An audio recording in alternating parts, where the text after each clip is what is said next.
barang siapa yang meyakini Qul Huwallahu Ahad adalah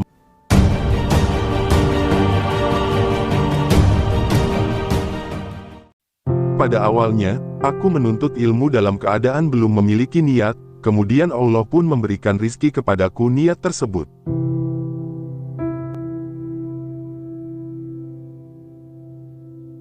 Sufyan Ats-Tsauri pernah ditanya, dengan apa kamu bisa mengenal Rabbmu? Maka beliau menjawab, dengan tekad yang memudar dan cita-cita yang gagal tercapai.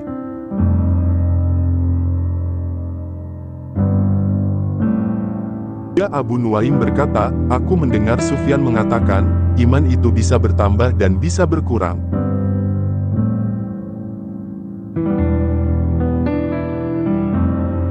Ibnul Mubarak berkata, aku mendengar Sufyan Ats-Tsauri berkata, barang siapa yang meyakini Qul Huwallahu Ahad adalah makhluk, maka dia telah kafir kepada Allah.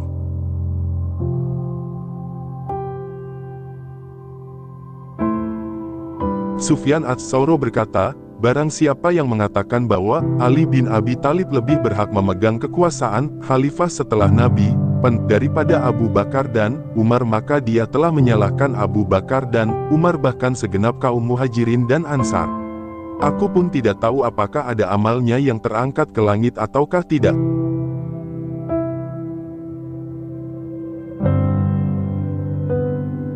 Sufyan Ats-Tsauri juga berpesan, hendaklah kalian saling berpesan kepada Ahlus Sunnah dengan kebaikan, karena sesungguhnya mereka adalah orang-orang yang asing.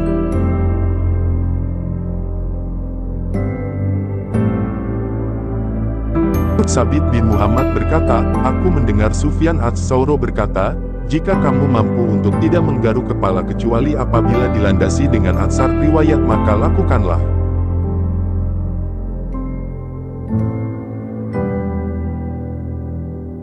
Apan Waki berkata, aku mendengar Sufyan mengatakan, tidaklah aku mengetahui suatu amalan yang lebih utama daripada menuntut ilmu, yaitu bagi orang yang lurus niatnya.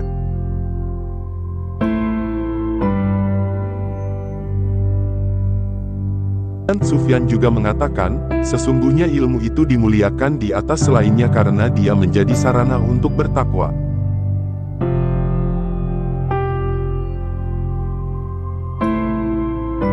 Beliau juga mengatakan, tidak ada suatu amalan yang lebih utama daripada menimba hadits, yaitu apabila lurus niatnya.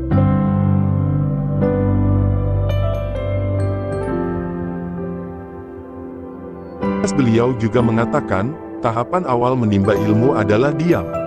Yang kedua adalah mendengarkan dan menghafalkannya.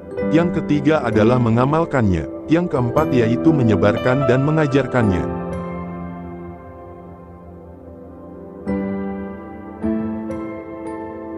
Sufyan juga berkata, sudah semestinya seorang ayah memaksa anaknya menimba ilmu dan belajar hadits, karena kelak dia harus mempertanggungjawabkan hal itu.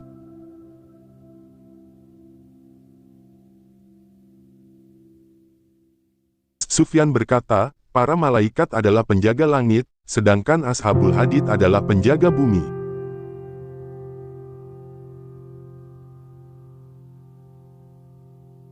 Beliau berkata, seandainya ashabul hadits tidak mendatangiku niscaya akulah yang akan mendatangi rumah-rumah mereka.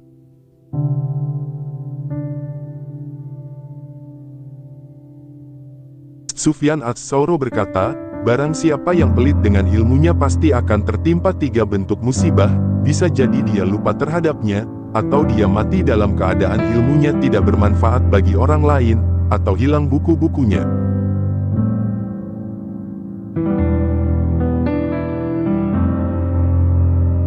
Sufyan Ats-Tsauri berkata, tidak ada sesuatu yang lebih bermanfaat bagi umat manusia daripada hadits.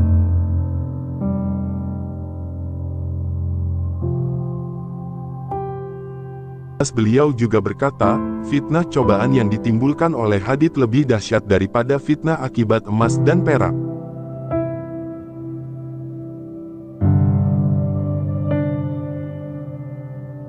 Sufyan berkata, sungguh kenikmatan Allah atas diriku akibat perkara dunia yang dipalingkan dariku itu lebih utama daripada kenikmatan yang ada pada apa-apa perkara dunia yang diberikan Allah kepadaku.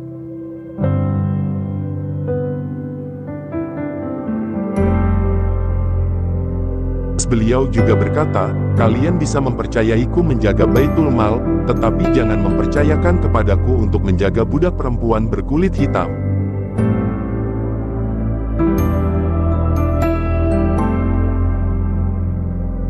Khalaf bin Tamim berkata, aku melihat Sufyan ats-Tsauri di Mekah dan pada saat itu banyak sekali penimba ilmu hadits yang berkumpul untuk belajar kepadanya.